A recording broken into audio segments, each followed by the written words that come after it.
Welcome to Sleepy Legends, where stories from the past unfold in the quiet hours of the night.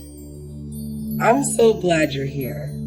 Tonight we drift eastward across mountains and rivers into the ancient world of China, a world where history, myth, and nature flow together as one, and where the unseen forces of life were honored through story. In this land of mist-covered peaks and winding waterways, dragons were not creatures of fear or destruction. They were guardians of rain and rivers, keepers of balance, and symbols of harmony between heaven, earth, and humankind. For thousands of years, Chinese dragons have watched over emperors and farmers alike, shaping the rhythms of the seasons and the stories passed down through generations. As we settle in together, we'll explore these ancient legends slowly and gently, learning how Chinese dragons differ from their Western counterparts, how they came to represent wisdom, power, and good fortune, and how they still move through festivals, art, and culture today. Before we begin our journey, if you enjoy these quiet explorations of mythology, history, and legend, please consider liking this video and subscribing to the channel. Your support truly helps keep Sleepy Legends growing. And if there's a story, culture, or myth you'd like to drift through in a future episode, feel free to leave a comment below. I read every single one. Relax, and let's begin our journey into the timeless legends of Chinese dragons. Picture a dragon in your mind. Perhaps you see a great winged beast perched atop a mountain of gold, breathing fire across a scorched landscape. This is the dragon of Western imagination, a creature of destruction, greed, and chaos, a monster to be slain by heroes. But in the East, when people close their eyes and imagine a dragon, they see something entirely different. The Chinese dragon, or long, moves through the sky without wings, its serpentine body undulating through clouds like a ribbon in water. Where Western dragons hoard treasure in dark caves, Chinese dragons bring rain to nourish crops. Where one destroys villages, the other protects them. These are not simply different appearances of the same myth. They are opposite philosophies given form. In medieval Europe, dragons represented everything humanity feared: the untamed wilderness, the selfish accumulation of wealth, the destructive power of nature unleashed. Knights proved their worth by slaying these beasts. The dragon was chaos that needed to be conquered, evil that needed to be destroyed. It was the serpent in the garden, the devil in scales. But in China, dragons were, and still are, revered as benevolent beings of supreme wisdom. They are not enemies of humanity, but guardians. They dwell in rivers, lakes, and seas, rising into the sky to bring the rains that mean the difference between harvest and famine. Emperors claim descent from dragons. Parents still give their children names incorporating the character for dragon, hoping to bestow good fortune. This difference runs deeper than mythology. It reflects two fundamentally different ways of viewing the world. In Western tradition, nature was often something to be conquered, subdued, controlled. The dragon embodied wild nature's danger, powerful, yes, but ultimately meant to be overcome by human courage and righteousness. Eastern philosophy, rooted in concepts like the Tao, saw humanity as part of nature's flow, not separate from it or above it. The dragon represents this harmonious relationship. It is powerful beyond measure, yes, but that power maintains balance.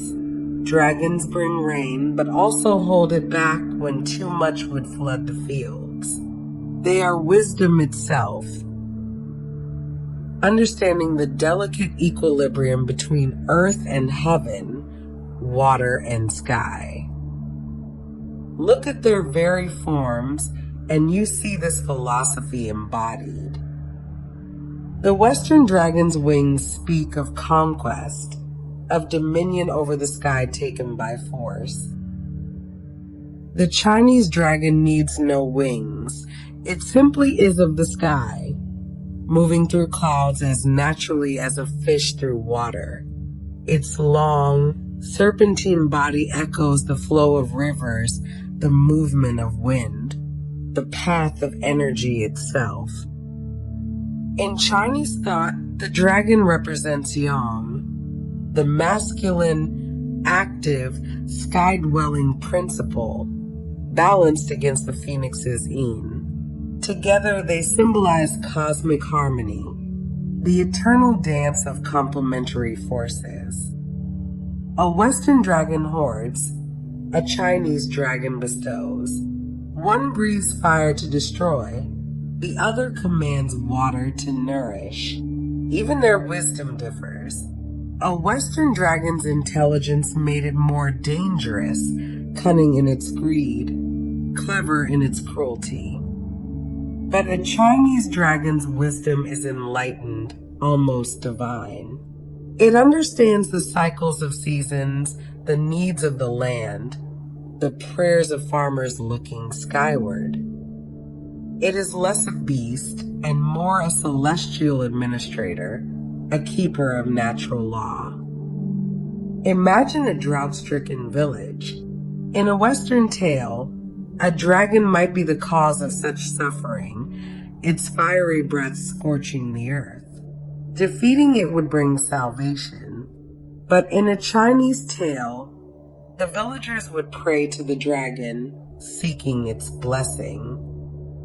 They might build a temple, make offerings, ask the dragon king of the local river to intercede with the heavenly dragons who govern rain. This is not a difference of fear versus worship, though it may seem so. Both traditions recognize dragons as powerful beyond human understanding. But Western tradition taught that such power unchecked would inevitably become evil, that dragons chose greed and destruction. Eastern tradition saw that same power as inherently aligned with cosmic order, choosing balance and harmony. So when you imagine a dragon tonight as you drift towards sleep, consider which vision calls to you. The fierce guardian perched on mountains of gold, challenge incarnate, or the gentle serpent winding through mist and cloud, bringing rain to sleeping fields below.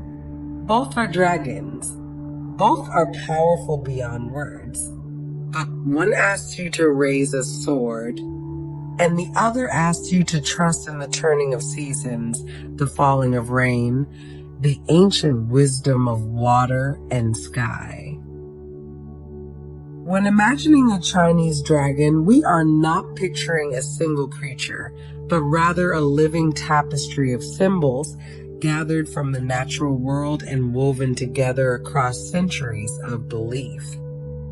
Unlike the winged beasts of Western legend, Chinese dragons do not rely on wings to rise into the sky.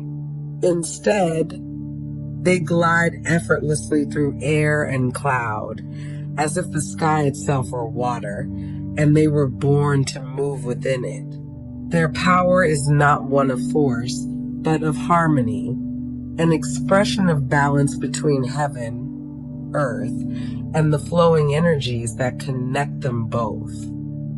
The body of a Chinese dragon is long and serpentine, stretching like a river across the land.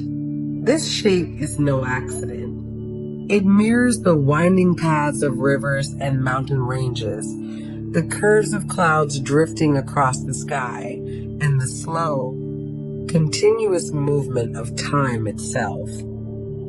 To watch a dragon move, in story or in art, is to watch motion without urgency, strength without strain. Its body coils and uncoils with ease, never rigid, never sharp. Each movement is fluid, deliberate, and calm. In this form, the dragon teaches that true power does not rush. It flows. Along the sinuous body are scales, countless overlapping plates, often said to resemble those of a carp. In Chinese symbolism, the carp is a creature of perseverance and transformation, famously swimming upstream against powerful currents. By giving the dragon the scales of a carp, these legends remind us that strength is built through patience, endurance, and steady effort over time. Each scale reflects light like water under moonlight, shimmering softly rather than blindingly bright. These scales are said to protect the dragon, but also to connect it to the elements, to rain, to rivers, and to the unseen currents of energy known as qi, which move through all living things. The head of the dragon is where many symbols converge. It is often described as having the horns of a deer, gentle, branching, and natural. Deer horns represent longevity and spiritual awareness, linking the dragon to wisdom that grows slowly year after year, rather than appearing all at once. These horns do not point aggressively forward. Instead, they curve gracefully upward, suggesting a connection to the heavens and the higher realms. They are not weapons, but antennas, pathways through which the dragon senses the rhythms of the cosmos. The eyes of the dragon are alert and luminous, sometimes said to resemble those of a demon or a spirit. But this does not imply evil. Instead, these eyes symbolize perception beyond the physical world. The dragon sees not only what is, but what is becoming. It sees the unseen patterns that shape fate, weather, and fortune. When a dragon opens its eyes in legend, clouds may gather, winds may shift, and rain may soon follow. The gaze of the dragon is not threatening, it is transformative. Flowing from the dragon's face are long whiskers, drifting gently as if stirred by a breeze only the dragon can feel. These whiskers are often associated with sensitivity and intuition. They respond to subtle changes in the air, the movement of energy, and the balance of the natural world. In art and sculpture, these whiskers are often depicted as soft and flowing, reinforcing the idea that the dragon is not a rigid or mechanical force, but a living being attuned to the smallest shifts in its environment. The dragon's mane, like that of a lion, frames its head and travels down its spine in flowing strands. This mane moves as if underwater, even when the dragon is in the sky. It represents vitality and life force, energy in constant motion, never stagnant, never still. Each strand of the mane seems to breathe, rising and falling in time with the dragon's movement, as though the creature itself were an extension of the living world, inseparable from the wind, the rain, and the clouds. The mouth of the dragon is often shown partially open, revealing sharp teeth. Yet even here, there is restraint. The dragon does not bare its teeth in rage, but in readiness, prepared to act if balance is threatened, but never seeking destruction for its own sake. From this mouth may emerge mist, clouds, or streams of water rather than fire. This is another crucial difference from Western dragons. Chinese dragons are not associated with burning landscapes or hoarded treasure guarded by flame. Instead, they bring rain to nourish crops, mist to cool the earth, and water to sustain life. Beneath the dragon's body are its claws, typically 4 or 5, depending on the era and the status the dragon represents. Imperial dragons were often depicted with 5 claws, a symbol reserved exclusively for the emperor, while lesser dragons bore 4. These claws are sharp, but they are rarely shown gripping or tearing. More often, they hover gently, as though touching the world only when necessary. The claws remind us that power exists, but wisdom determines when and whether it should be used. One of the most iconic elements of Chinese dragon imagery is the pearl. Often, the dragon is shown chasing or holding a glowing orb, sometimes called the flaming pearl. Despite its name, this pearl does not burn. Instead, it glows softly, representing wisdom, enlightenment, spiritual energy, or cosmic truth. The dragon does not seek to consume the pearl, but to protect it, pursue it, or contemplate it. In this way, the dragon becomes a guardian of knowledge rather than a hoarder of wealth. The pearl is not possession, it is purpose. As the dragon moves through sky or sea, the pearl remains just ahead, guiding its journey. This imagery suggests that wisdom is never fully grasped, only continually approached. The pursuit itself is what gives meaning. The dragon's body is often said to combine elements from 9 different animals, each contributing a quality the dragon embodies. From the camel comes endurance, from the rabbit, alertness, from the ox, strength, from the tiger, courage, from the eagle, vision, from the snake, flexibility, from the carp, perseverance, from the deer, longevity, from the demon or spirit, otherworldly awareness.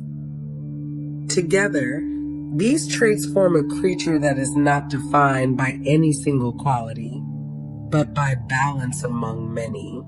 This composite nature reflects a broader Chinese worldview, that harmony arises not from uniformity, but from the integration of differences. The dragon is not perfect because it is powerful, but because it is complete. In ancient times, artists believed that a dragon painting could not be finished until the eyes were added. There is a famous saying that translates to painting the dragon and dotting the eyes. Without the eyes, the dragon was only an image. With them, it became alive. This belief speaks to the idea that form alone is not enough. Spirit, intention, and awareness must also be present. Only then does something truly exist. As you imagine the dragon now, its long body drifting like a river through the sky, its scales catching soft light, its whiskers moving gently with unseen currents, you may begin to feel the calm that these images were meant to inspire. Chinese dragons were never meant to frighten. They were meant to remind people of their place within a larger world, to remind rulers of their responsibility, to remind farmers of the cycles they depended upon, to remind everyone that power, when aligned with wisdom, becomes protection rather than harm. In the quiet of this moment, let the image of the dragon slow your thoughts. Let its steady movement guide your breath. Long and smooth, in and out like a river that never rushes, never stops. In the old stories, dragons did not hoard gold alone. They held something far more precious, something without which no kingdom could survive, no crops could grow, no life could continue. Water. The rains that fell from distant clouds, the rivers that carved their paths through valleys, the springs that bubbled up from hidden depths.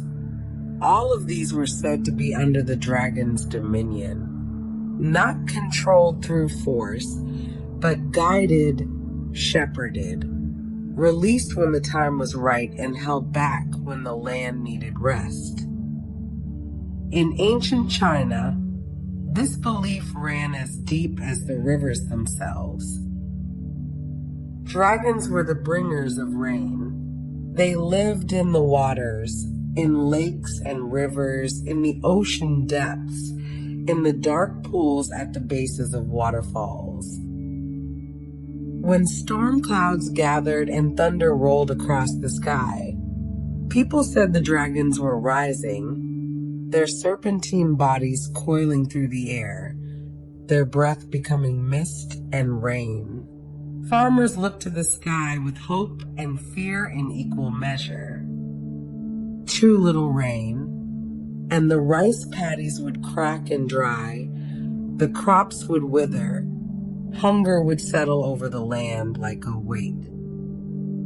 Too much rain, and the rivers would overflow their banks, sweeping away homes and fields, turning the earth to mud and chaos. The balance was everything, and the dragons, it was believed, maintained that balance. Villages built temples near water sources, beside rivers and lakes, near wells and springs. These were not grand structures, not always. Sometimes just a simple shrine with offerings of fruit and incense, a place to pause and acknowledge the power that dwelt in the water, the intelligence that decided when the rains would come. In times of drought, the rituals grew more elaborate.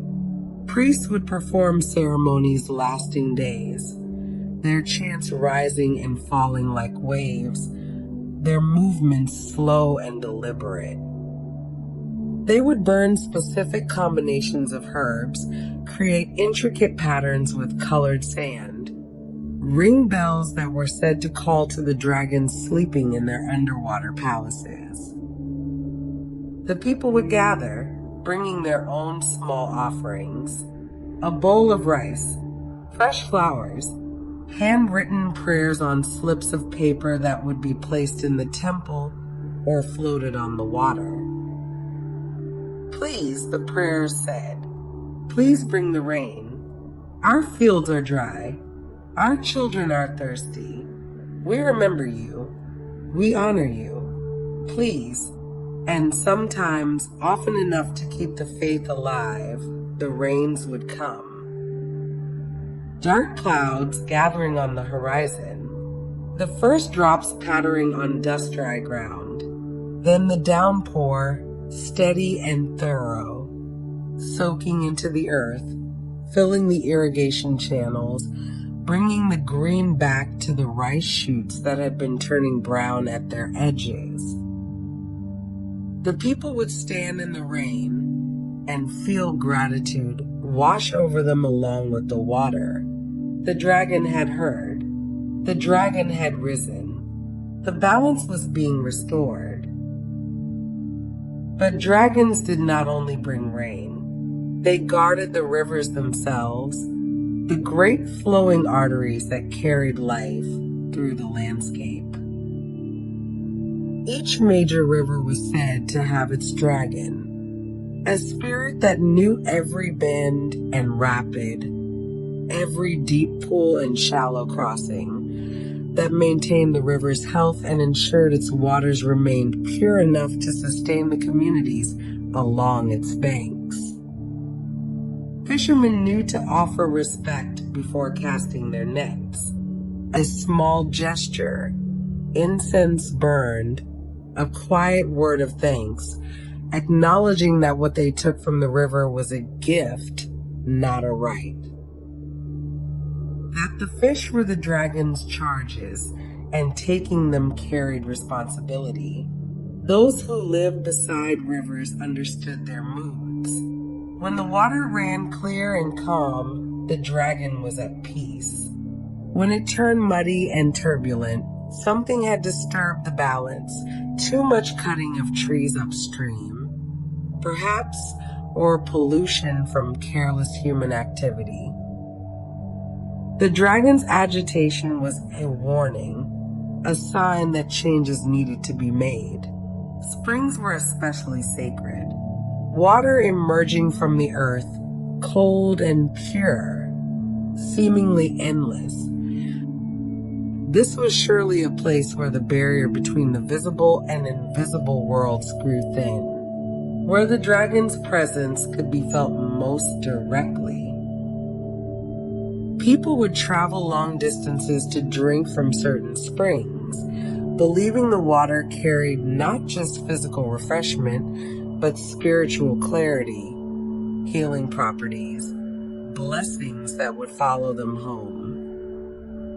Lakes, too, had their guardian dragons,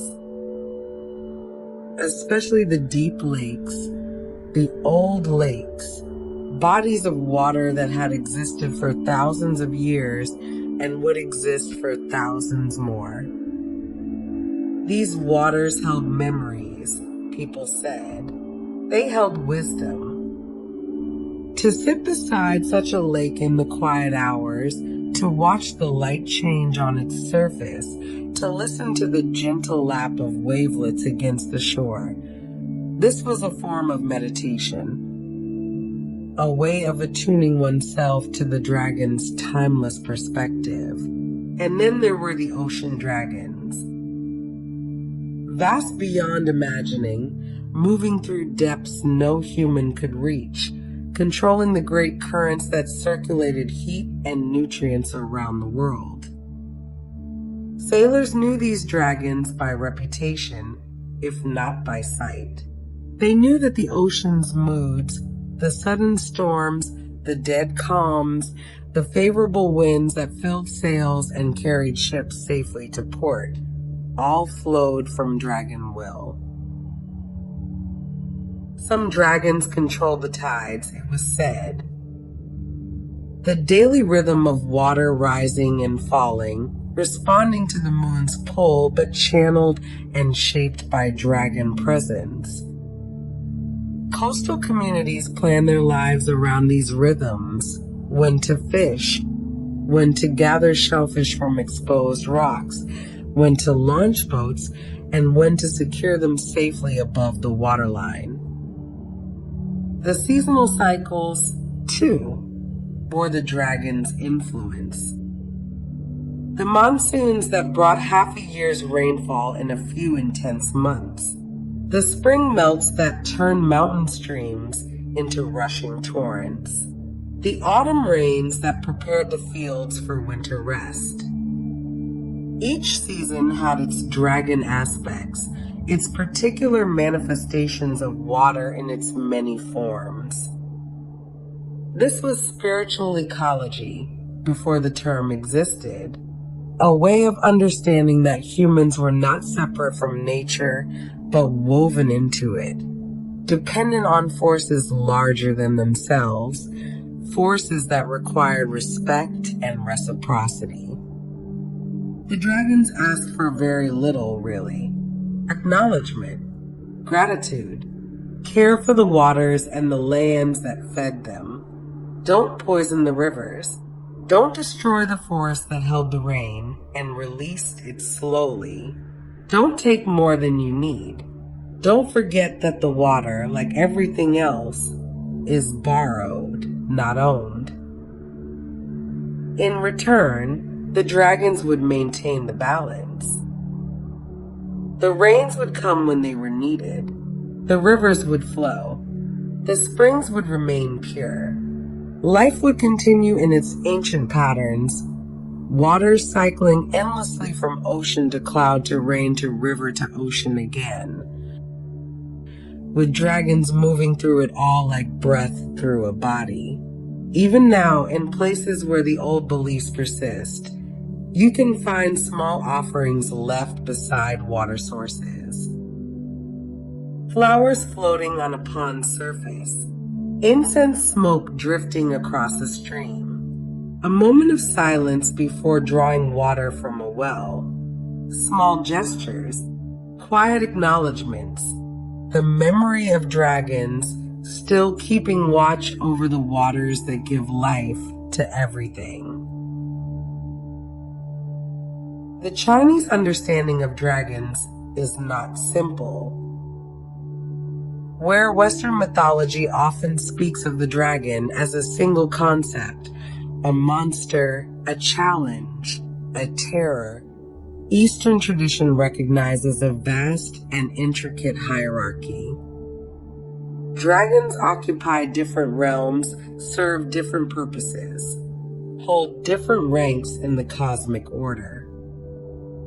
To know dragons is to understand that they are as varied as the world itself, as diverse as the elements they command. Among all the classifications, 4 great categories stand prominent. The celestial dragons who guard the heavens, the earth dragons who animate the land, the sea dragons who rule the waters, and the treasure dragons who protect what is precious.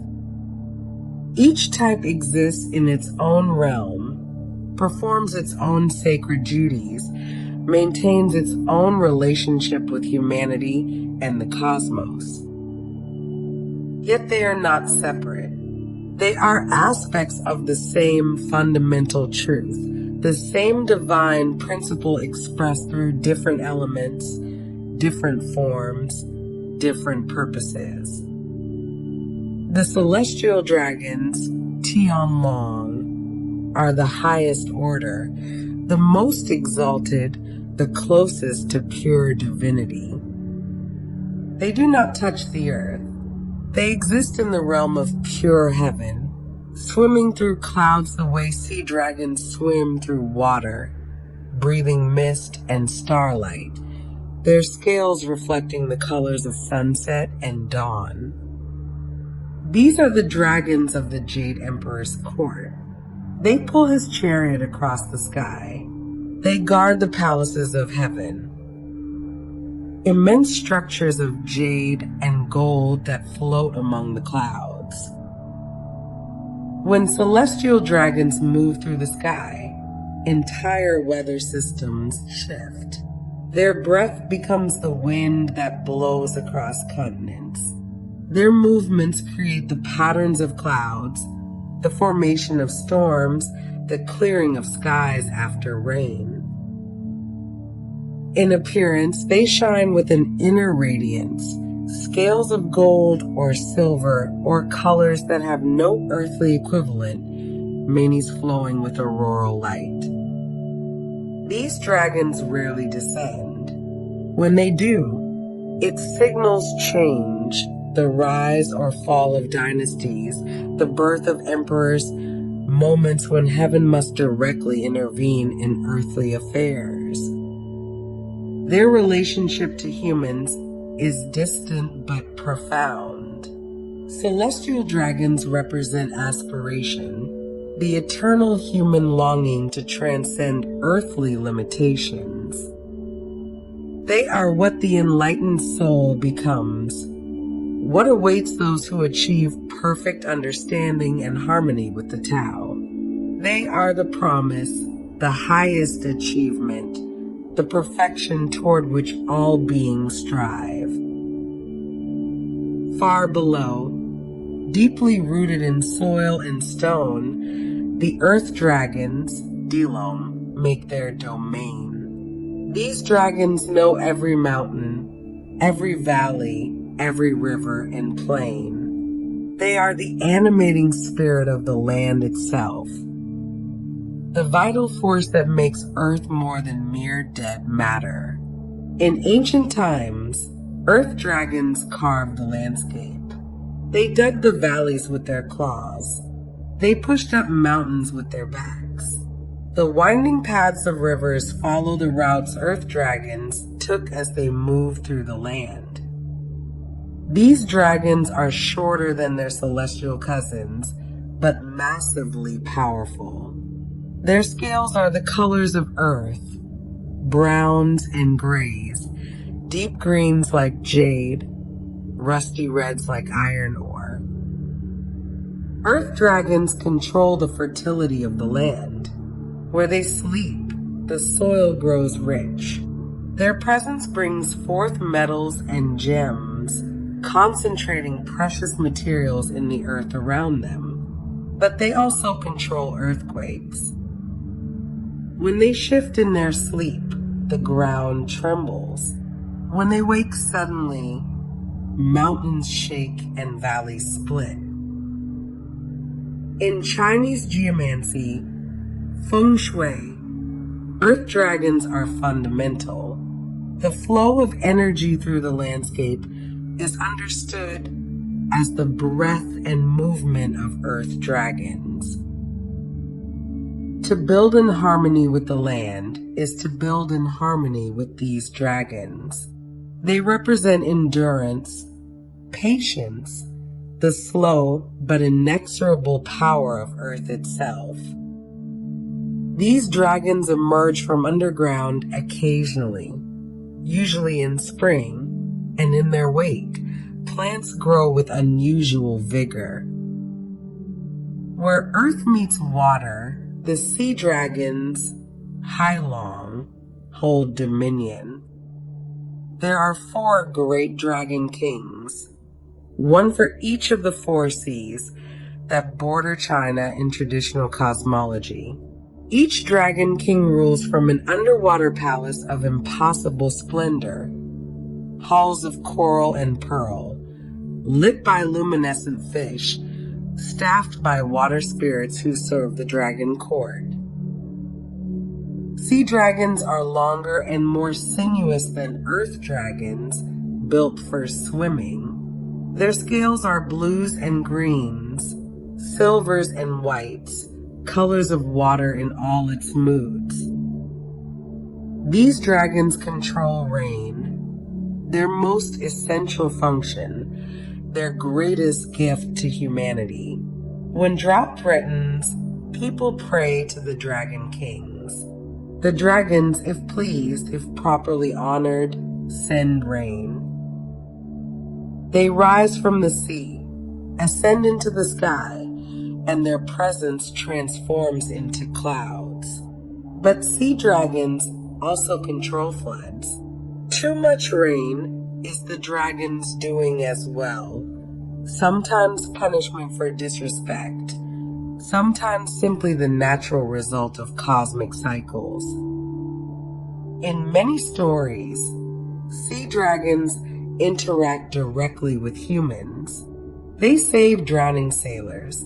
They reward honest fishermen. They appear in human form, walking on land, seeking something, a lost treasure, justice for some wrong committed in their watery realm. Sea dragons maintain the health of waters, keeping seas and rivers flowing, preventing stagnation. They are involved in the great cosmic circulation, drawing water from the ocean, lifting it as clouds, releasing it as rain over land. This cycle is the conscious work of dragons, their daily labor. their gift to the world.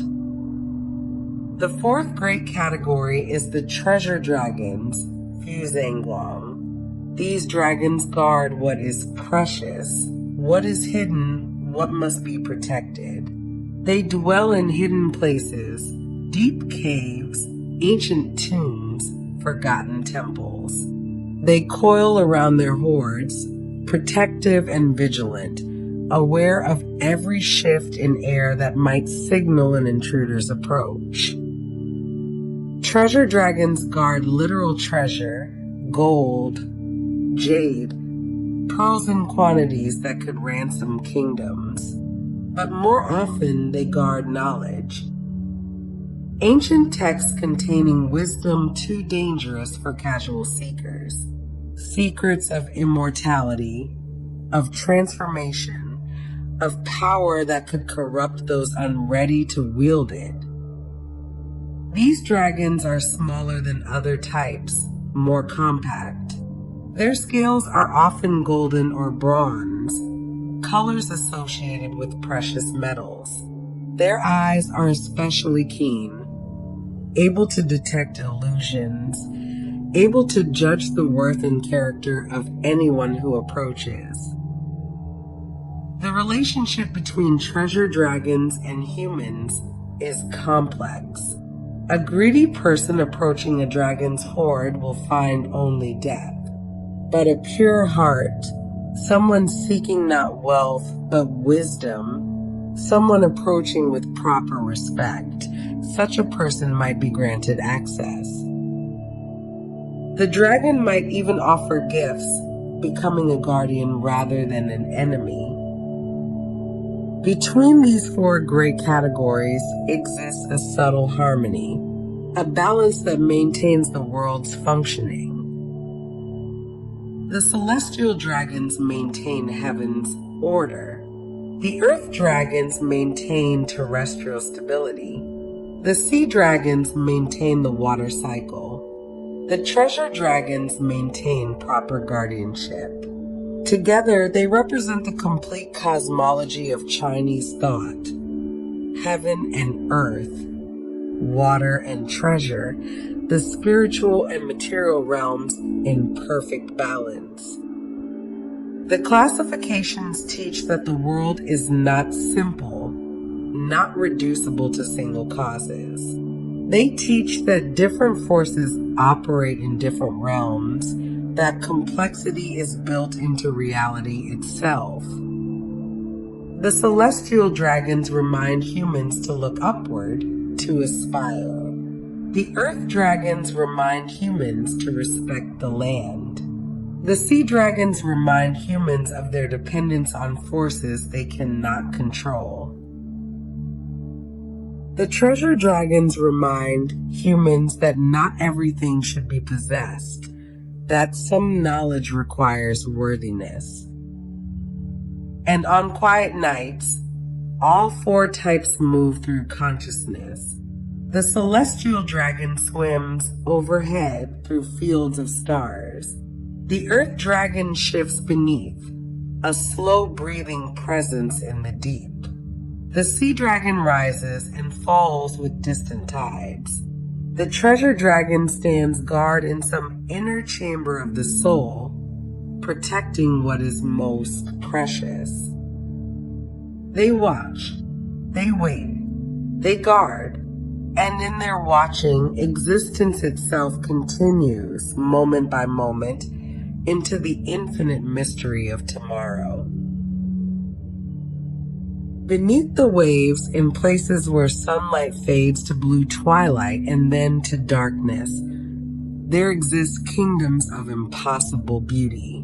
These are the domains of the four dragon kings, the Sihai Longwang, ancient rulers who govern the seas surrounding the Middle Kingdom, maintaining the balance of waters, controlling the gift of rain, keeping the rhythm of tides that has beaten since the world began.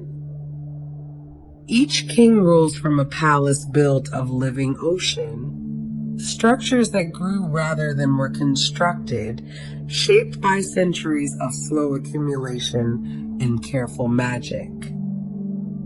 Coral forms the bones of these palaces, not dead white coral, but vibrant living structures in colors humans rarely see. Deep purples and brilliant oranges, soft pinks and electric blues. The coral grows in deliberate patterns, creating pillars and arches, doorways and chambers, all of it alive, all of it breathing with the pulse of the sea. The thrones are carved from single massive pieces of black coral, polished smooth by the passage of water over countless years.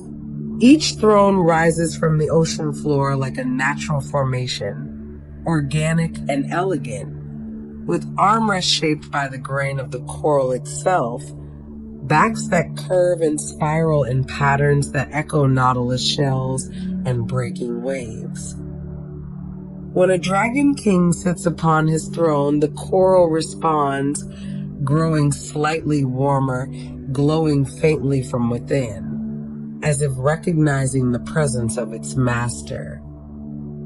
The halls themselves are vast beyond mortal conception. Ceilings disappear into darkness above, or into the dancing light near the surface where sunlight penetrates. Floors are white sand fine as powder, occasionally giving way to polished jade tiles that form mosaics depicting the history of the seas. Ancient battles between water spirits, the formation of islands, the first rains that fell on the newly made earth. Staircases rise through the water, jade steps that seem to float without support, connecting different levels of the palace, spiraling upward toward the surface or downward into trenches so deep no light has ever reached them. Pearl is everywhere, not scattered carelessly, but placed with intention. Pearls the size of human fists are set into walls, glowing with gentle bioluminescence, lighting the halls with soft light that shifts from white to pink to pale green as one moves through the palace. Strings of smaller pearls hang like curtains, creating soft barriers between chambers, tinkling musically when disturbed by currents. The largest pearls, some as big as boulders, rest on pedestals in throne rooms, treasures beyond price, each one containing a fragment of the moon's light captured and preserved. The Dragon King of the East Sea, Aoguang, is eldest and most powerful. His palace lies off the eastern coast, in waters where the sun rises first, where morning light turns the surface to molten gold. He wears robes of green jade scales, and his beard flows white as sea foam. His court is the most formal, the most traditional, maintaining rituals that have not changed in 3,000 years. When he speaks, his voice sounds like the deep groan of tectonic plates shifting beneath the ocean floor. To the south, the Dragon King Aochin rules warmer waters, where tropical storms are born. His palace is the most colorful, filled with fish of every hue, with coral gardens that bloom like flowers. His court is known for music, shell instruments, and whale song, harmonies that resonate through the water.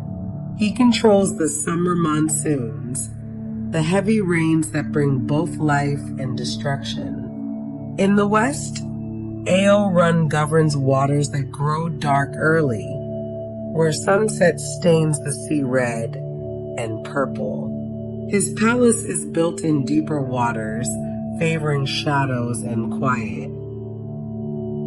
He is the most contemplative of the four, the most likely to grant audiences to worthy seekers, to share wisdom with those who descend to his domain. His court values scholarship, collecting texts written on jade tablets, histories of the world above and below. The north belongs to Aoshan, ruler of cold waters where ice forms in winter, where the sea grows gray and forbidding. His palace is fair and elegant, built of pale coral and white jade, decorated with ice that never melts despite being underwater. He controls winter storms, the first freezes, the breaking of ice in spring. His court is the smallest but most efficient, with little ceremony, focused on the serious work of governing turbulent northern waters. Each palace is staffed by sea spirits, turtle ministers who record decrees on shell tablets, crab generals who command armies of fish, shrimp servants who tend the halls, octopus scholars who maintain libraries.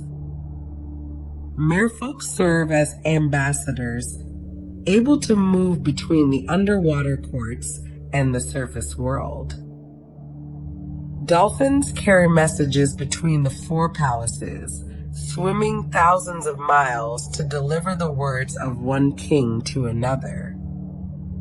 The courts meet in careful rhythm. Each season, one king hosts the others in his palace.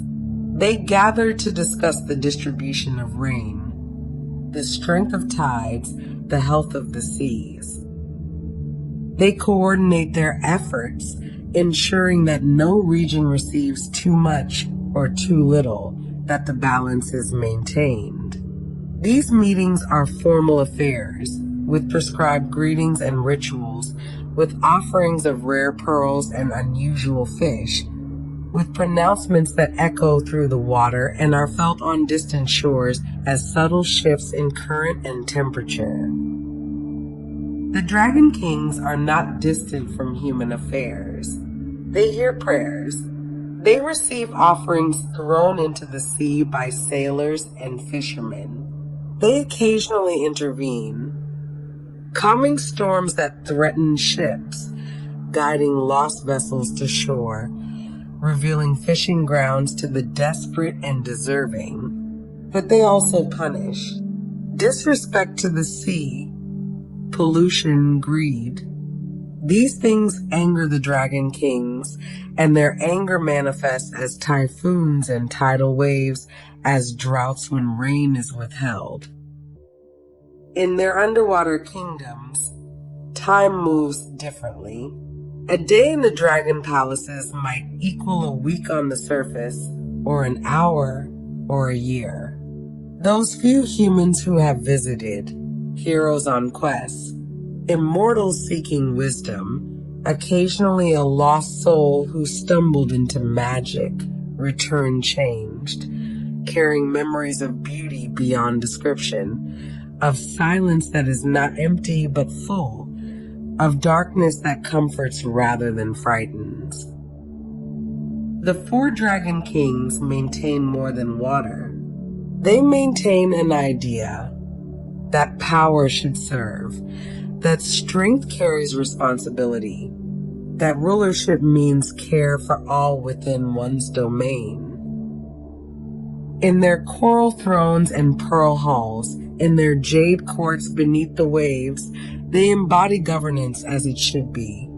Eternal, patient, fair, and wise. They are the heartbeat of the seas, the breath of the tides, the promise that water will always flow, rain will always fall, and the ocean will always remember. In the beginning of recorded time, when civilization was young and the world still remembered chaos, there lived a ruler whose deeds would echo through 5,000 years. The Yellow Emperor Huangdi was not born to rule. He was born to an age of struggle, of warring tribes, of humanity scattered and uncertain. But within him lived something greater than ambition, something that called to the very forces that shape existence. The legends say he taught humanity agriculture, showing them how to plant millet and tend the soil. He gave them the calendar so they could mark the seasons, the will so they could travel, writing so they could preserve wisdom. He organized government, established medicine, created music that harmonized with the cosmos itself. Under his rule, the scattered tribes became a people. The chaos became order.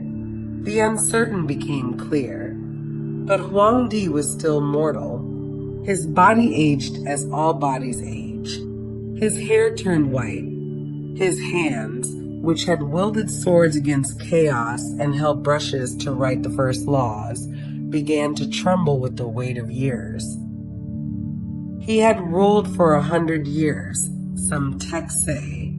Others claim it was 1,000. Time measured differently in those ancient days, when the boundary between history and myth had not yet hardened. The Yellow Emperor knew his time approached. He had climbed the sacred mountain, Kunlun, where earth touches heaven. He had studied with immortals, learned secrets of alchemy and transformation. He had discovered the principles of harmony that govern all existence. And in his meditation, in his searching, in his decades of cultivation, he had prepared for what was to come.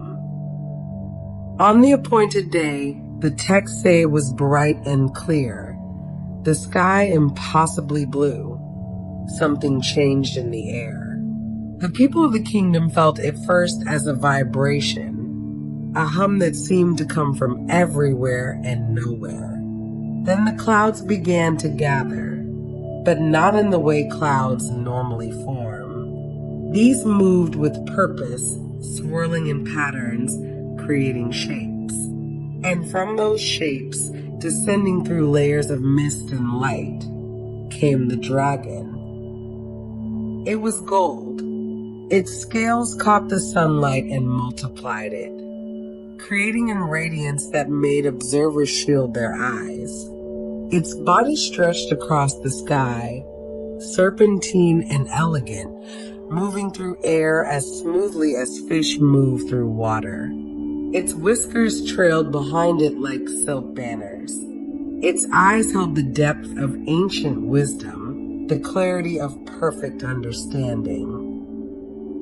This was no ordinary dragon. This was a celestial being, a messenger from the highest realms, sent to retrieve one who had earned transcendence. The dragon descended to where Huangdi waited.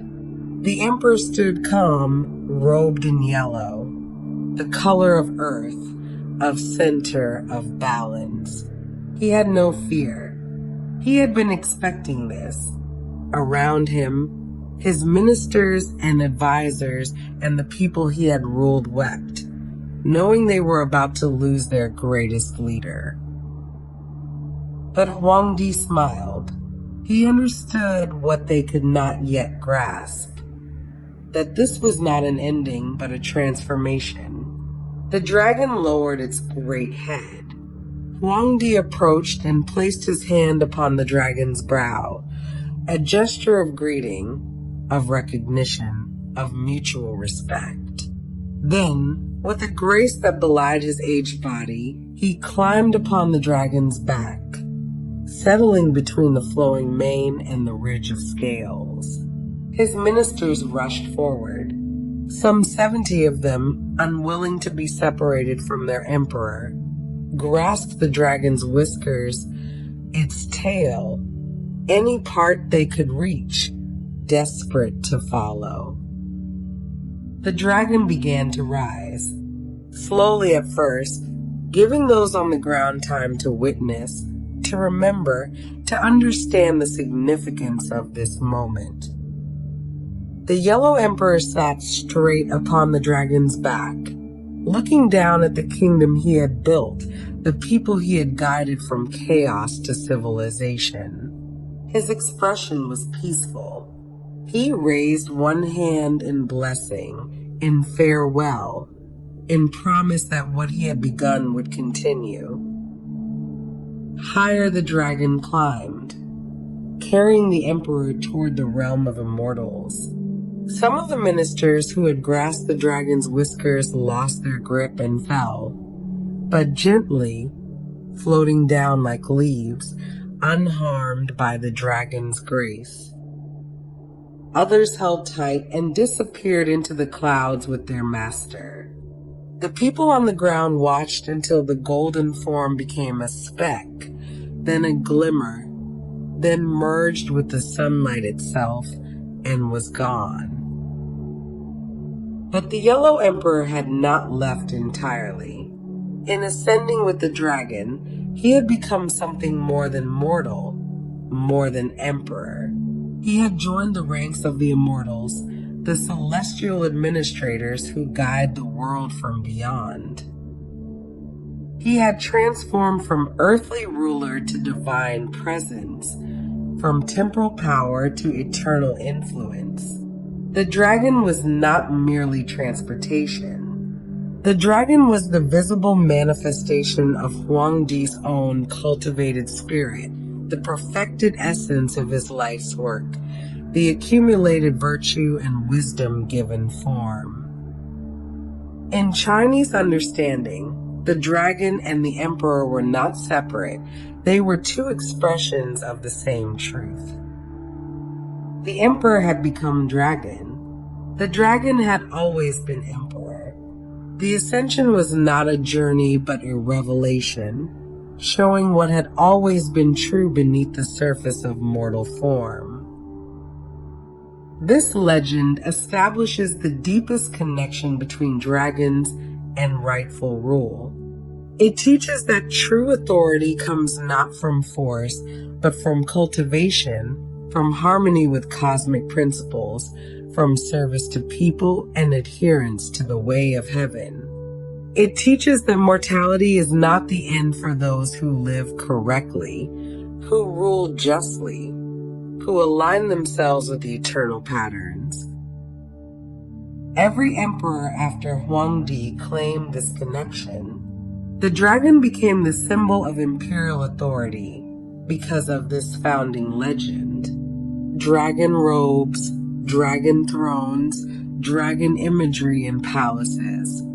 All of it traces back to this moment when the first great emperor mounted the golden dragon and ascended to immortality. The story is told gently, reverently, as one tells sacred truth. It is not dramatic or violent. It is peaceful, inevitable, right? The dragon descends. The emperor ascends. Heaven and earth meet. Mortal transforms to immortal. And in that transformation, humanity glimpses its own highest potential. The possibility that through wisdom, virtue, and harmony with the cosmos, transcendence is possible. The dragon waits for all who cultivate themselves completely, who serve faithfully, who understand deeply. The dragon is always there in the clouds, in the mist, in the space between earth and heaven, ready to carry the worthy home. The connection between dragons and emperors runs deeper than symbol, deeper than decoration. It is woven into the very fabric of Chinese governance, into the understanding of what it means to rule, what transforms a human being into the son of heaven, what gives authority not just over people, but legitimacy in the eyes of the cosmos itself. When a new dynasty began, when a new emperor took power, the claim was never merely political. It was spiritual, cosmic, divine. The emperor ruled because heaven had granted the Tianming, the mandate of heaven. And how was this mandate known? By signs, by portents, by the appearance of auspicious symbols. And among all symbols, none carried more weight than the dragon. Dragons appearing in the sky, dragons seen in rivers, dreams of dragons, dragon-shaped clouds. These were interpreted as heaven's approval, the universe itself confirming that this person, this lineage, held the right to rule. The emperor was not like a dragon. The emperor was dragon in human form, the earthly manifestation of celestial authority, the point where divine will touch the mortal realm. This understanding shaped everything about imperial life, from the intimate to the monumental. The emperor slept in the dragon bed, woke in the dragon palace, sat upon the dragon throne. These were not poetic names, but theological statements.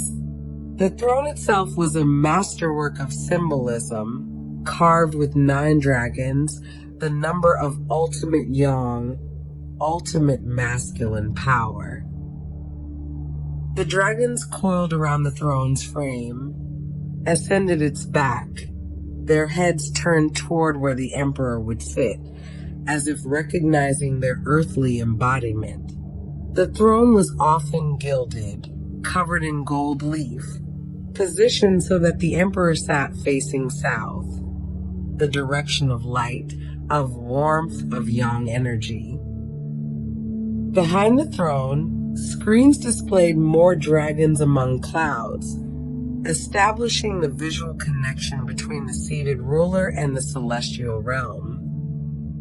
To approach the dragon throne was to approach the axis point between heaven and earth, the place where cosmic order and human governance met. The emperor's robes carried this symbolism into every public appearance. The dragon robe, the long pao, was restricted absolutely to imperial use. For anyone else to wear dragon imagery with 5 claws was not merely presumptuous, but treasonous, a claim to authority that belonged to heaven alone.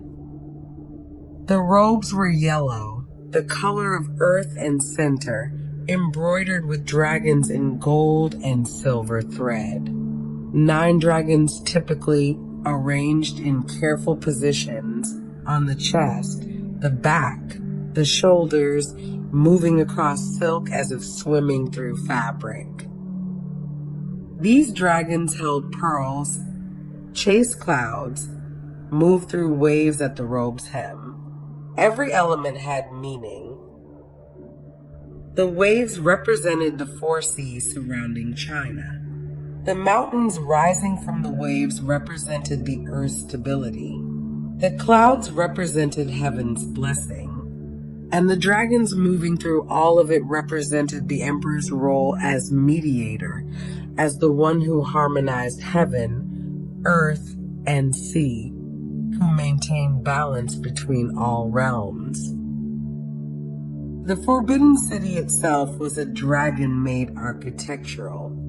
Its layout followed principles of cosmic harmony, oriented to the cardinal directions, organized around a central axis that ran north-south like a spine.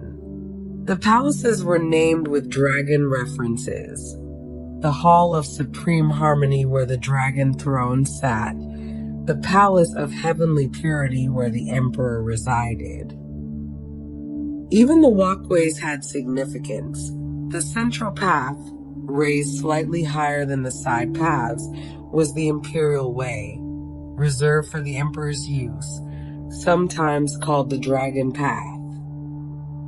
Dragons appeared everywhere in the Forbidden City, carved into pillars, painted on ceilings, cast in bronze for incense burners and water vessels. They coiled around the tops of columns, emerged from roof corners, decorated the marble staircases leading to the main halls. The most spectacular was the dragon pavement, a massive carved stone slab showing a dragon among clouds, positioned so the emperor in his sedan chair would be carried directly over it, symbolically riding the dragon as the Yellow Emperor had. But this imagery carried weight beyond decoration. It established a political theology that lasted millennia. The emperor ruled not by right of conquest alone, not by heredity alone, but by cosmic alignment. The dragon symbolism was a constant reminder to the emperor himself, to his court, to his subjects, that imperial power came with sacred responsibility. The dragon was benevolent, wise, controlled. The emperor must be the same. The dragon brought rain to nourish crops, maintained harmony between elements, served heaven's will. The emperor must do likewise, ensure prosperity, maintain social harmony, serve as heaven's agent on earth. To fail in these duties was to lose the dragon nature, to prove oneself unworthy of the mandate. This is why natural disasters were interpreted as political crises. Droughts, floods, earthquakes. These suggested the emperor had lost heaven's favor, that the cosmic harmony was disrupted. A wise emperor would respond with humility, issuing edicts of self-criticism, reducing taxes, releasing prisoners, making offerings at temples. He would try to restore the balance, to prove himself worthy of the dragon's power he claimed to embody. The symbolism also created limits. An emperor who ruled through cruelty and caprice, who ignored the welfare of the people, who pursued only personal pleasure. Such an emperor contradicted the dragon nature. He might wear dragon robes and sit on a dragon throne, but he was a false dragon, a pretender. And heaven, through drought or rebellion or dynastic collapse, would remove him. This understanding gave moral weight to political power. It suggested that authority without virtue was illegitimate, that the trappings of power, the robes, the throne, the palace, were meaningless without the substance of righteous rule. The dragon symbolism was both validation and warning, both blessing and burden. In the quiet moments, alone in the palace of heavenly purity, an emperor might look at the dragons embroidered on his robes, carved into his furniture, painted on his walls. And he might wonder, did he truly embody what they represented?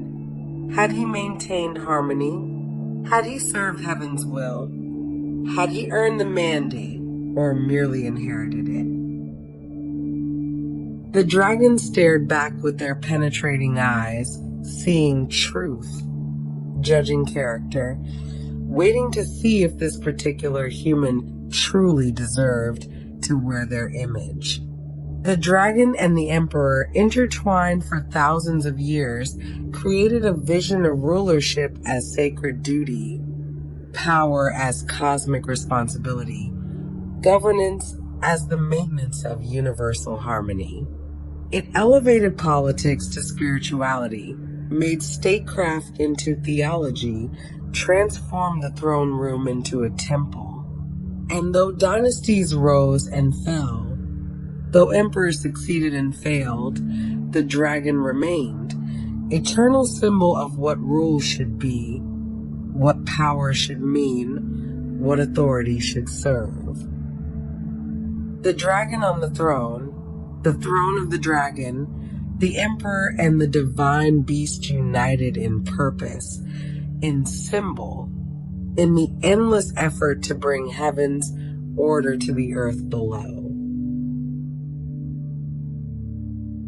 In homes across China, in businesses and temples, at celebrations and quiet family altars, the dragon appears not as distant celestial being, but as intimate guardian, as bringer of blessings, as the benevolent force that stands between loved ones and misfortune. The dragon that swims through heaven's clouds also winds through daily life, offering protection, attracting prosperity, creating the conditions for flourishing. A small jade dragon sits on a scholar's desk. A carved wooden dragon guards the entrance to a family home. A painted scroll showing dragons among clouds hangs in a shop owner's office. These are not mere decorations. They are invitations, focal points for positive energy, deliberate placements meant to align a space with the dragon's beneficial nature. In the practice of feng shui, the ancient art of harmonizing human spaces with natural forces, the dragon holds essential importance.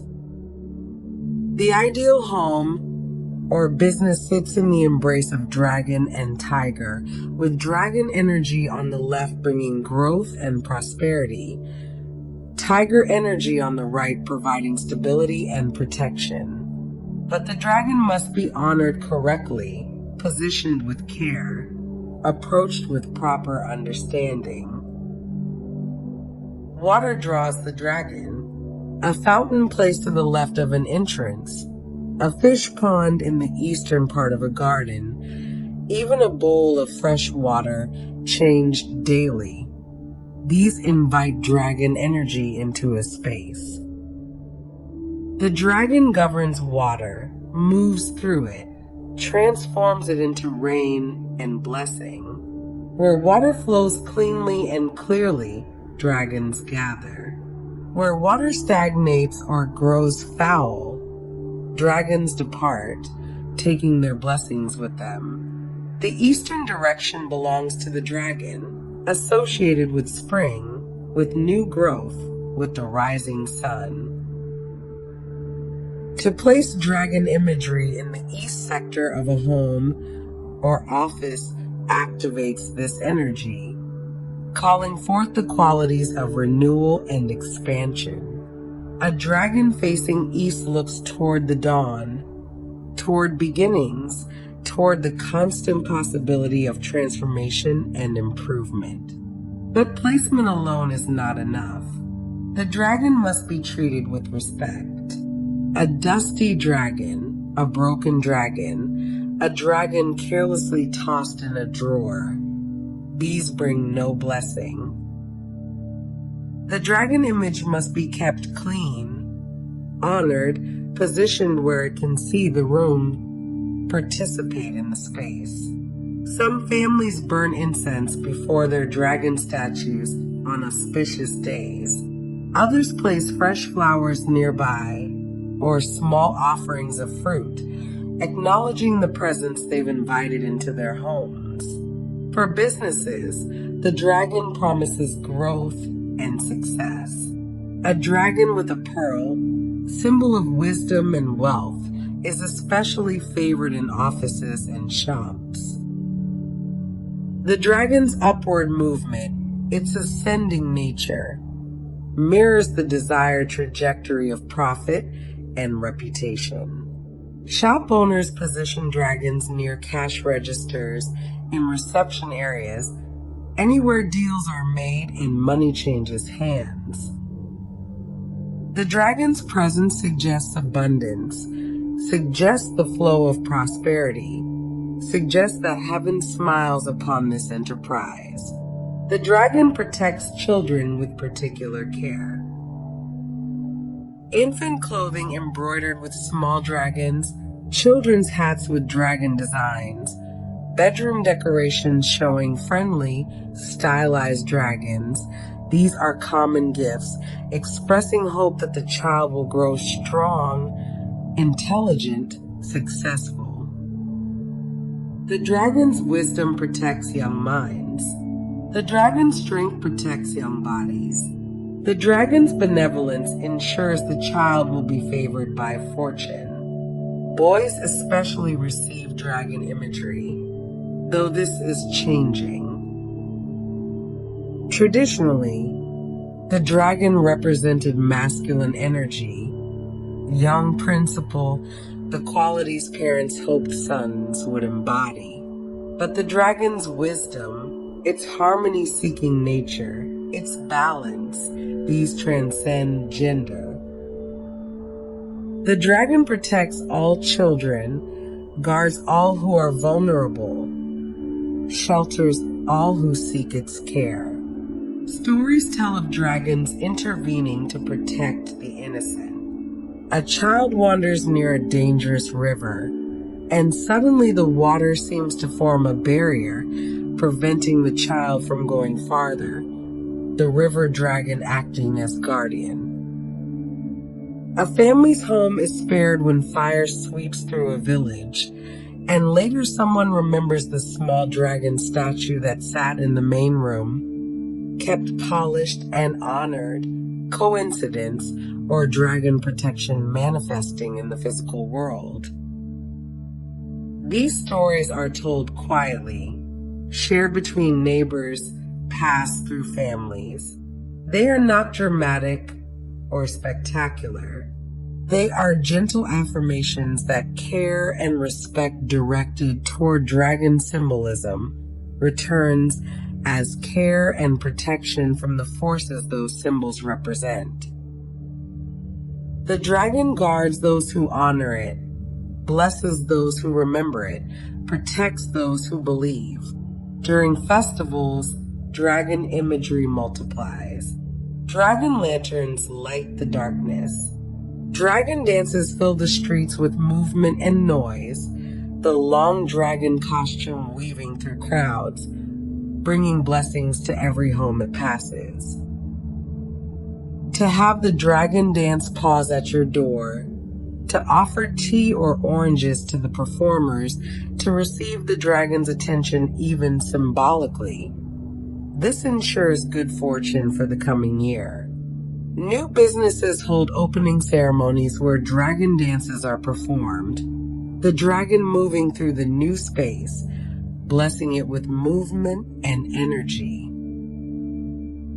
The dance is loud, dramatic, explosive with firecrackers and drums. But the purpose is gentle, inviting prosperity, establishing protection, announcing to the spiritual realm that this space is under the dragon's care.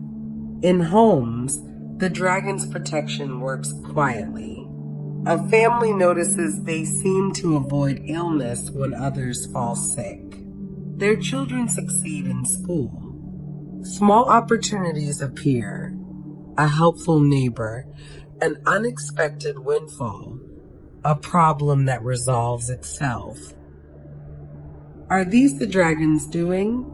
There is no way to know with certainty. But the family maintains their dragon shrine, keeps the incense burning on important days, treats the symbol with gratitude and care.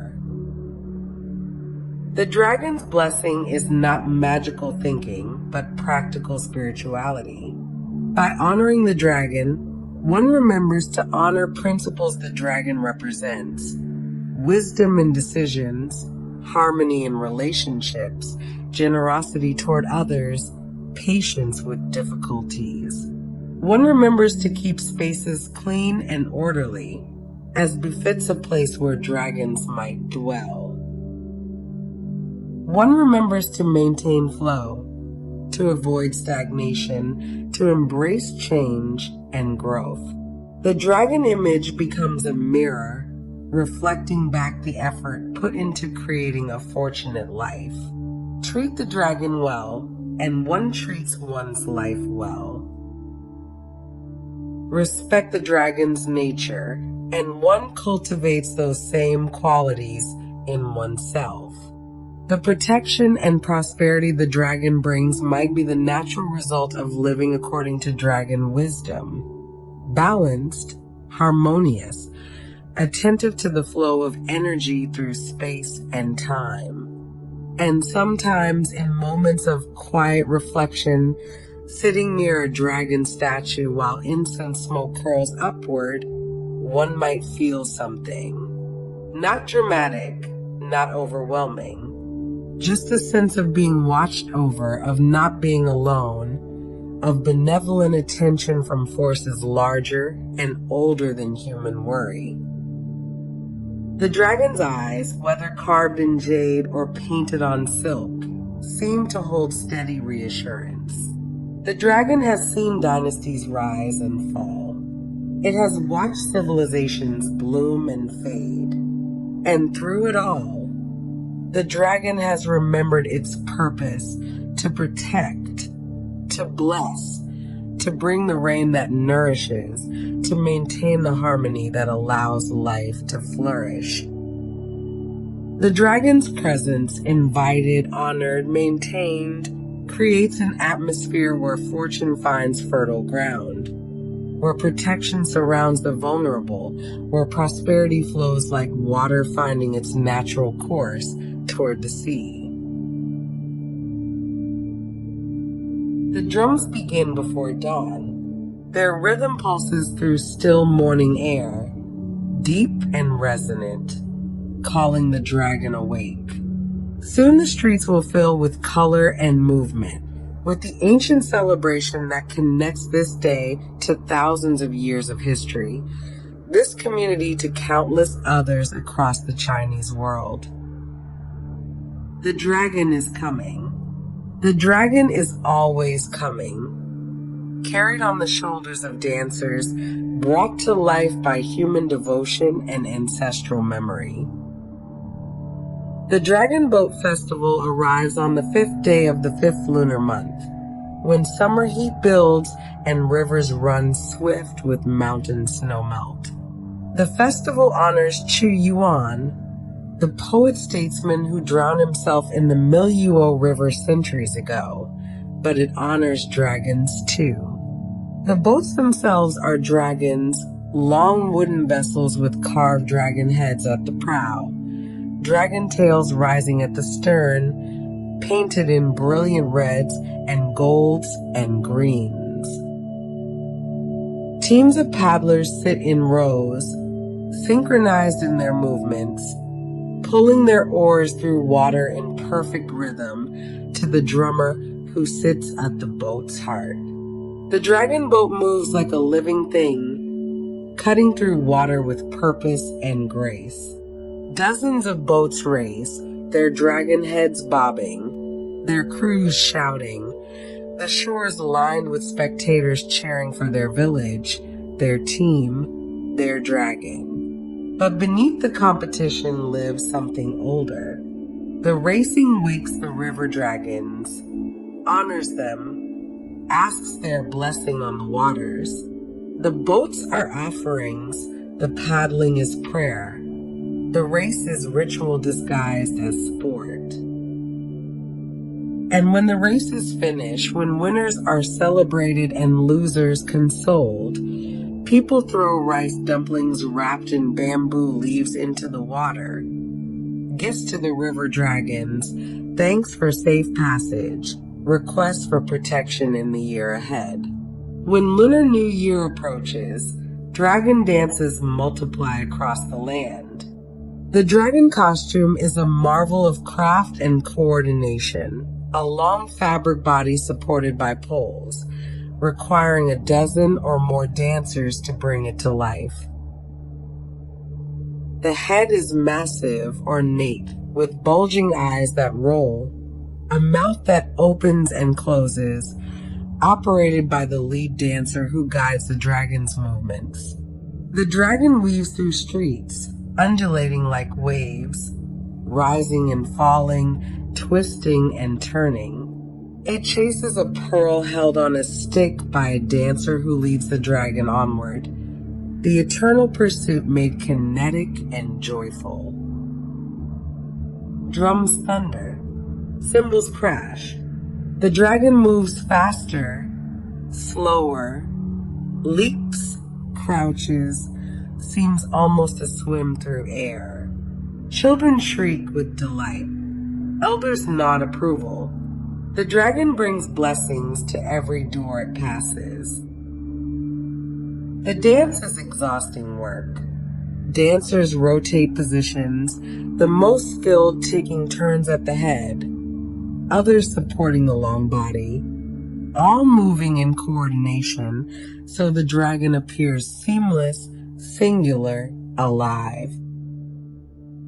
They practice for weeks, learning the traditional movements, the patterns passed down through generations. The dragon must move correctly, too erratic, and it seems aggressive, too sluggish, and it seems weak. The dragon must flow, must embody the perfect balance between power and grace. Firecrackers explode around the dragon, noise to drive away evil spirits, light and sound to celebrate the New Year's arrival. The dragon dances on, tireless, moving from business to business, from home to home, pausing to receive offerings of oranges and red envelopes, pausing to bestow blessings in return. During lantern festivals that mark the first full moon of the lunar year, dragons appear in gentler form. Dragon lanterns, some small enough to carry, others massive structures requiring poles and platforms, glow in the darkness. Paper dragons, silk dragons, dragons made of colored glass or plastic, all lit from within by candles or electric lights.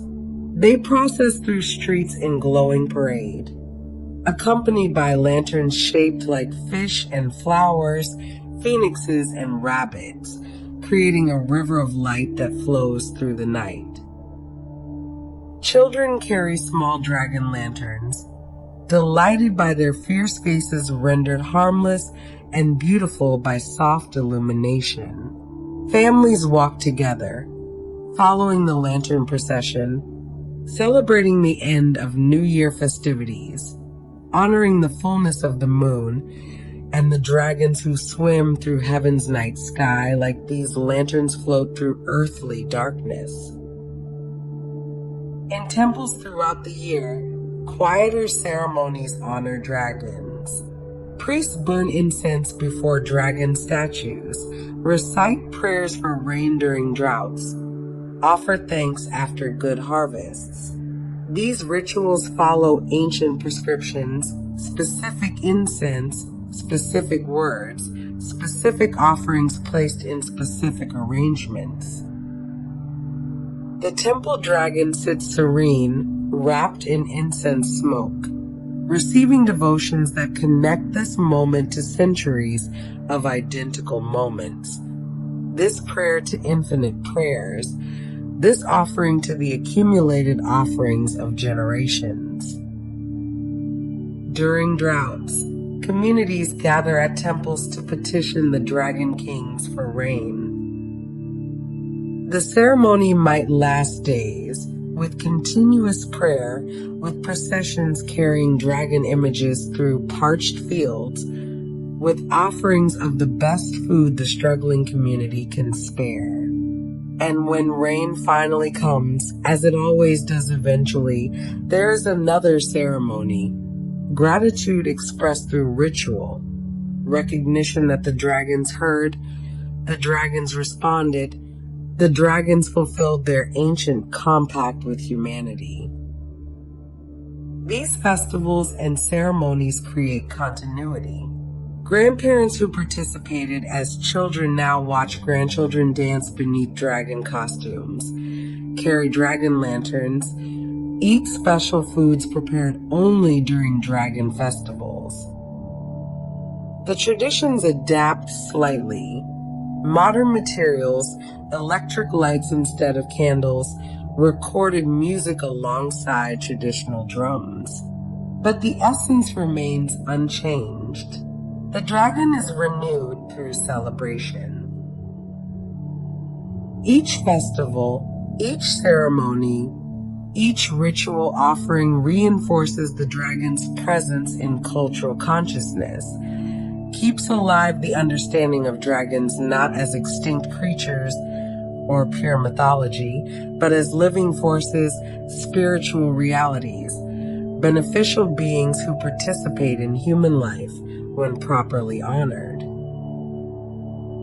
The drums continue, the dragon dances, the boats race, the lanterns glow, the incense rises, and through all of it, the ancient compact holds. Humans honoring dragons, dragons blessing humans, the cycle continuing year after year, generation after generation, the thread unbroken from the distant past through this present moment into the unmeasured future. The festivals ensure the dragons are remembered. And in being remembered, in being celebrated, in being woven into the rhythm of seasons and the fabric of community life, the dragons remain present, remain powerful, remain forever the benevolent guardians they have always been. The dragon has not faded with time. In an age of skyscrapers and smartphones, of science and digital connection, the dragon endures, not as relic or curiosity, but as living symbol, evolving presence, bridge between ancient wisdom and contemporary expression. Walk through any major Chinese city and the dragon is there, carved into new buildings, painted on subway tiles, rendered in neon above storefronts, as vital now as it was 1,000 years ago. Modern architecture embraces the dragon with reverence and creativity. The twisting towers of some contemporary buildings echo the dragon's serpentine form, rising in spirals that suggest the creature ascending toward heaven. Apartment complexes bear dragon names: Dragon Bay, Dragon Garden, Dragon Heights, invoking protection and prosperity for residents. Corporate headquarters incorporate dragon imagery into lobbies and facades. Massive sculptural installations of bronze or steel, sometimes abstract, sometimes traditional, always commanding attention. The dragon appears in public spaces as civic art. Parks feature dragon fountains where water flows from carved mouths, creating the visual connection between dragon and life-giving moisture. Bridges are guarded by dragon statues at either end, the ancient protective function adapted to modern infrastructure. Metro stations in Beijing, Shanghai, Hong Kong display dragon murals in ceramic tile. Contemporary artists working within traditional forms, creating pieces that commuters pass daily, absorbing dragon imagery into their routine consciousness. Tattoo culture has embraced the dragon with particular intensity. Dragons wind around arms, coil across backs, stretch down legs in detailed work that can require dozens of hours to complete. These are not casual decorations. People choose dragon tattoos deliberately, selecting specific poses and colors for specific meanings. An ascending dragon represents ambition and growth. A descending dragon suggests peace and wisdom. Color matters: red for passion and courage, black for wisdom and age, blue for tranquility and depth. The tattoo artist becomes interpreter of ancient symbolism, translating dragon mythology into permanent body art. They discuss with clients what the dragon means to them, what qualities they wish to embody, what relationship they seek with this powerful symbol. The tattooing process itself becomes ritual. Hours of focused attention, pain accepted as part of commitment, the gradual emergence of the dragon on skin like a revelation of what was always meant to be there. Literature continues to find new stories in dragon lore. Contemporary Chinese authors write novels where dragons appear in modern settings. A dragon disguised as a businessman in Shanghai, dragon kings adapting to environmental destruction of their ocean kingdoms, young people discovering they carry dragon lineage. These stories update the mythology while respecting its essence, asking what it means to be dragon-natured in a world of technology and rapid change. Children's books present gentler dragons, friendly guardians who teach values through story.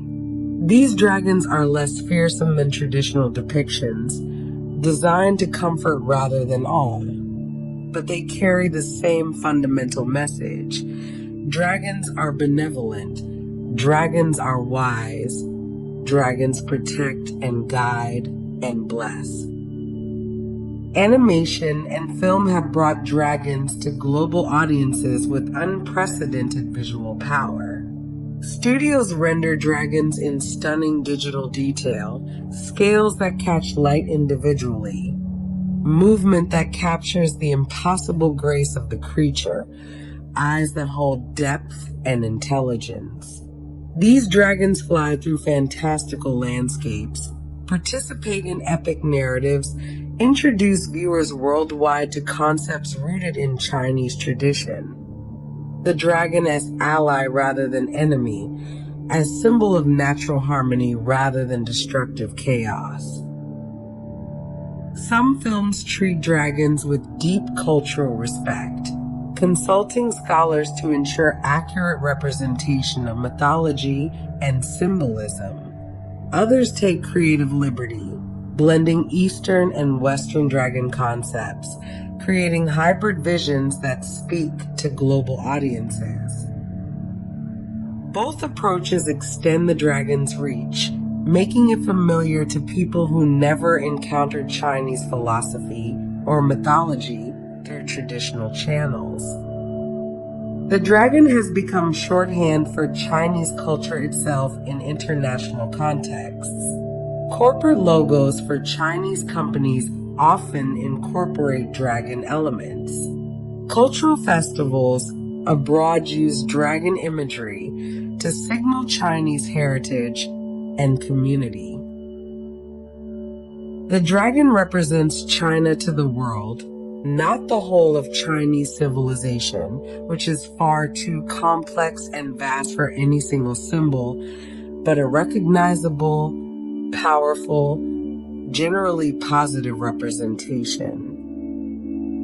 This global presence creates interesting feedback loops. Chinese artists see how the world perceives and adapts dragon imagery, then incorporate those outside perspectives back into new Chinese works.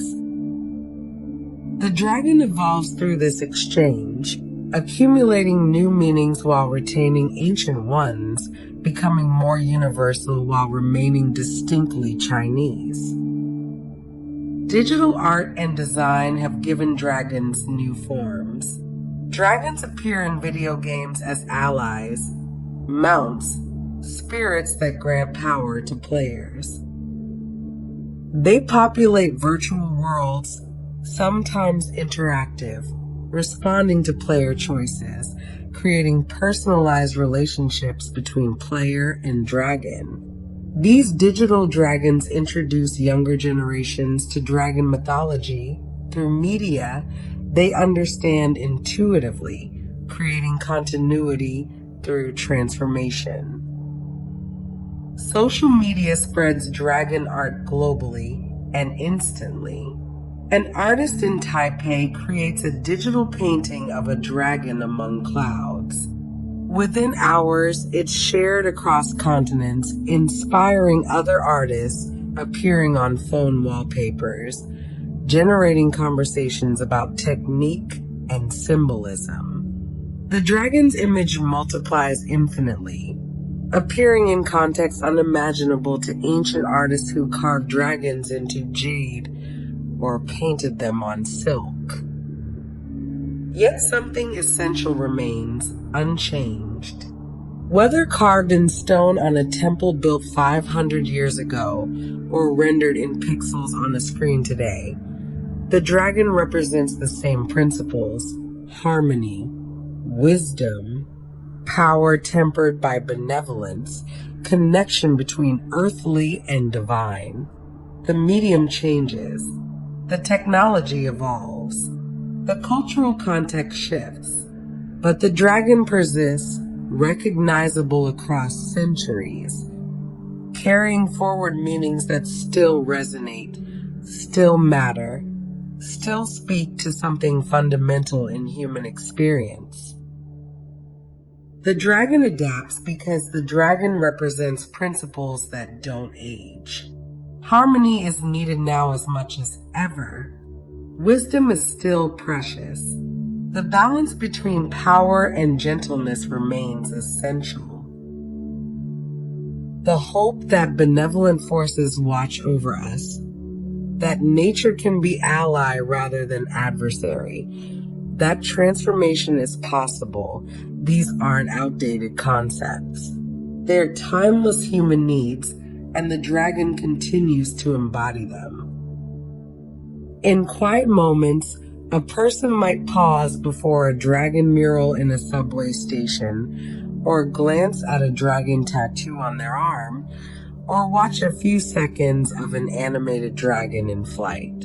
And in that pause, that glance, that watching, ancient and modern meet. The dragon still swims through clouds, still brings rain, still chases the pearl of wisdom through endless sky. The dragon waits, patient and eternal, ready to inspire each new generation that looks up and remembers. There is magic in the world. There is mystery. There is meaning. The dragon knows. The dragon remembers. The dragon remains.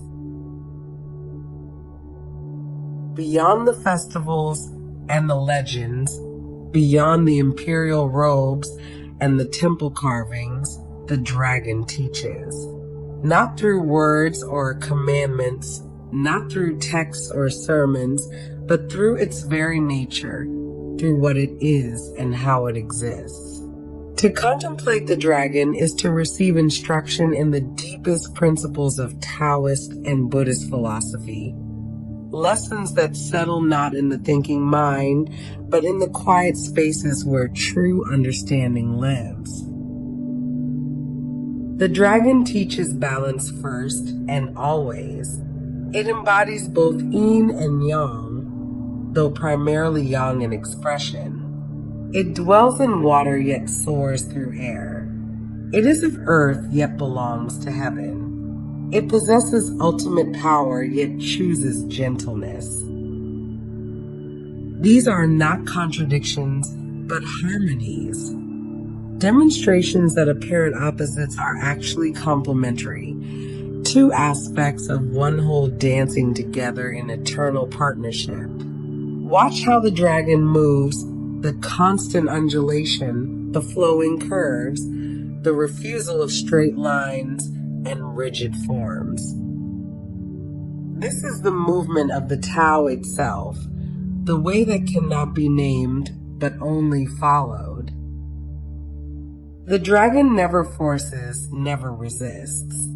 It adapts to every space it occupies, fills every container perfectly, whether that container is a vast sky or a small pool, a mountain cave or the limitless ocean. Water teaches this, and the dragon is water's master and embodiment. The dragon's patience spans centuries. It can sleep for 1,000 years, waiting for the moment when action is required.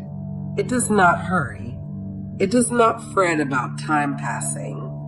It exists in harmony with natural cycles, understanding that everything has its season its proper moment, its destined unfolding. Seeds do not rush to become trees. Rivers do not race to reach the ocean. The dragon knows this and lives accordingly. This patience is not passivity. The dragon acts when action serves, moves when movement is needed, intervenes when intervention aligns with cosmic balance. But it never acts from anxiety, never from ego, never from the desperate grasping that characterizes unenlightened action. The dragon's patience is rooted in absolute confidence in the Tao, in the certainty that the universe unfolds as it should, that the correct path reveals itself to those who wait with awareness. The dragon's wisdom is not intellectual but experiential. It knows because it has witnessed, because it exists in intimate connection with the fundamental patterns of reality. The dragon understands cycles, birth and death, growth and decay, fullness and emptiness, the eternal return. It has watched these cycles repeat endlessly, and through watching has learned their rhythms, their purposes, their hidden blessings. To humans struggling with loss, with endings, with the inevitable diminishment that comes with time, the dragon offers perspective. What appears as ending is actually transformation. What looks like loss is preparation for new beginning. The dragon knows this because the dragon participates in these cycles consciously, dies and is reborn through shedding scales, through seasonal rhythms, through the constant renewal that characterizes all existence. The dragon's compassion is subtle but profound. It does not pity, does not condescend, does not offer false comfort. Instead, it provides exactly what is needed: rain during drought, calm after storm, protection for the innocent, lessons for the prideful. The dragon's compassion is aligned with truth, with what serves growth rather than what feels pleasant. Sometimes the dragon's greatest kindness is allowing consequences, letting natural law operate, refusing to rescue people from the teachers called difficulty and challenge. Yet the dragon never abandons. It watches. It waits. It remains present even when not intervening. A steady, benevolent awareness that holds space for all beings to find their own way, learn their own lessons, discover their own strength.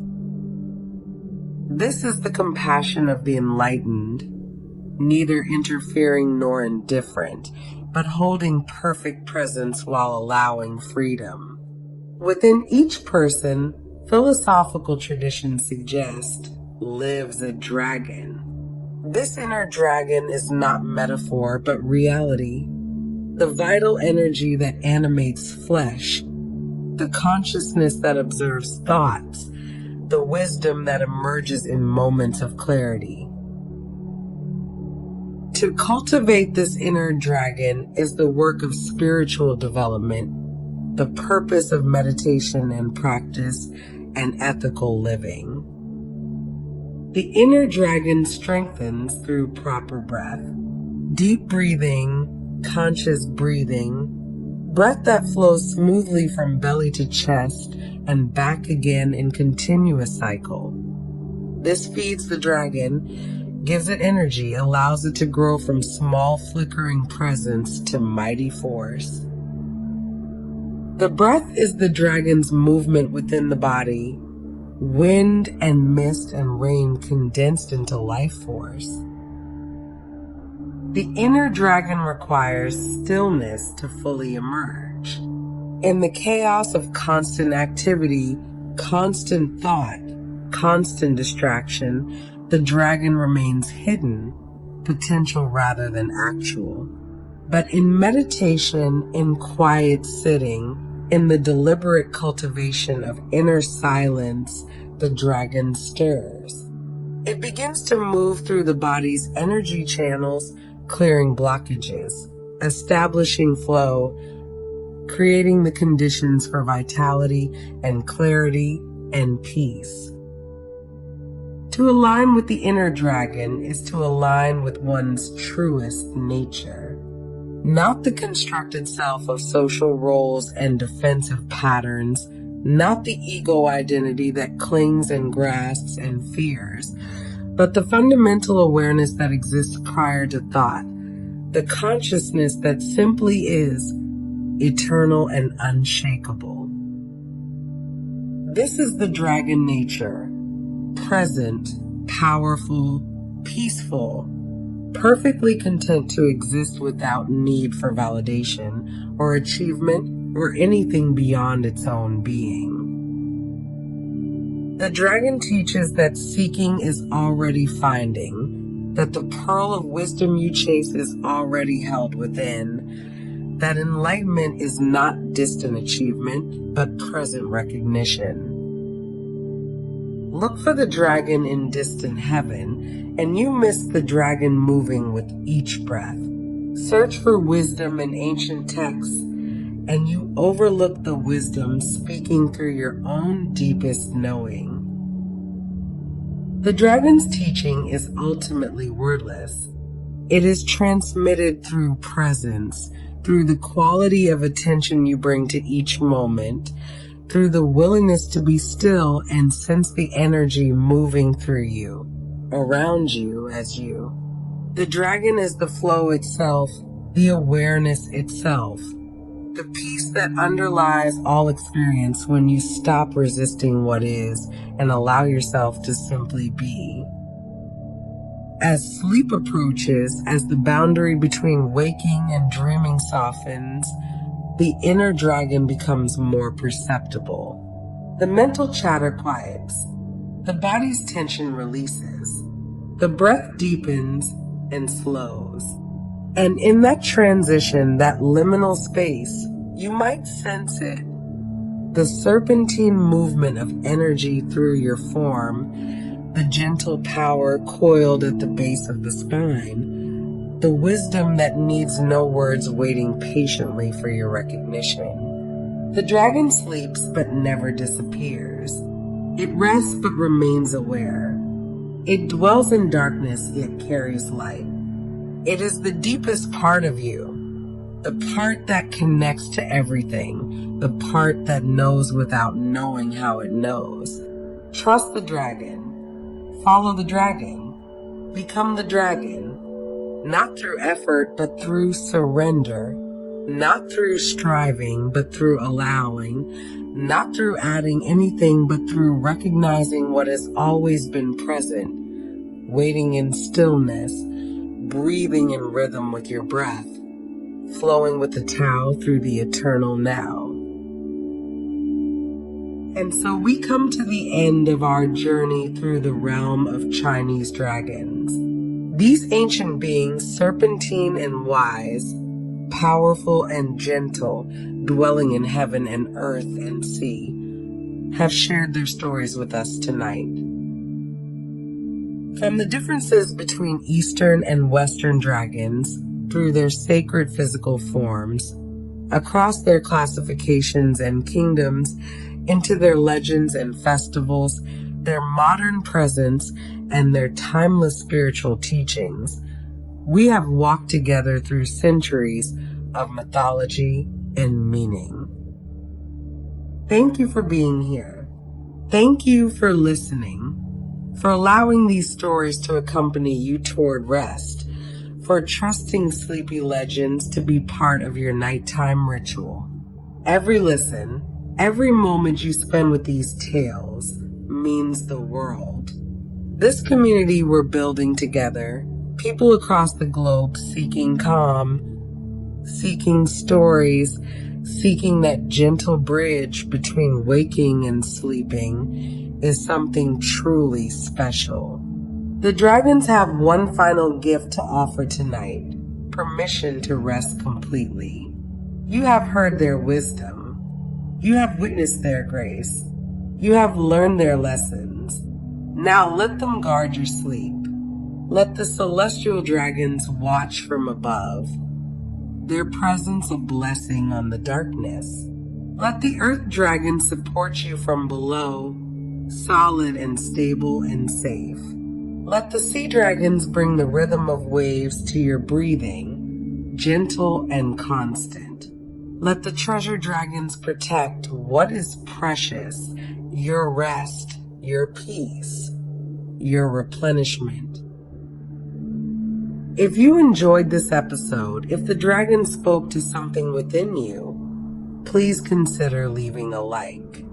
It helps others find these stories, helps the algorithm understand that calm content, that sleep-friendly narratives, that ancient wisdom gently told has value in our modern world. Subscribe if you haven't already, so you never miss an episode. So each new legend finds you when you need it most. And please leave a comment. Share which dragon type resonated with you. Tell us if you've encountered dragon imagery in your own life. Let us know what other legends you'd like to explore. The Sleepy Legends community grows through these conversations, through the connections we make, through the shared appreciation for mythology and rest, and the sacred space where stories meet sleep.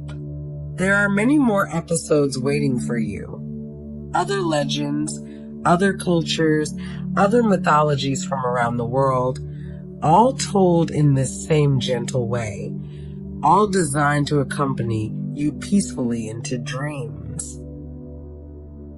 Sleep well, dear listener. Sleep deeply. Let the dragons carry you through the night on winds of ancient blessing, on currents of timeless protection. You are safe. You are guarded. You are held in the embrace of forces that have cared for humanity since civilization began. The pearl of wisdom waits in your dreams. The dragon knows the way. Follow gently without hurry, without effort. Just follow into softness, into darkness, into peace. Until next time, from all of us at Sleepy Legends, sweet dreams.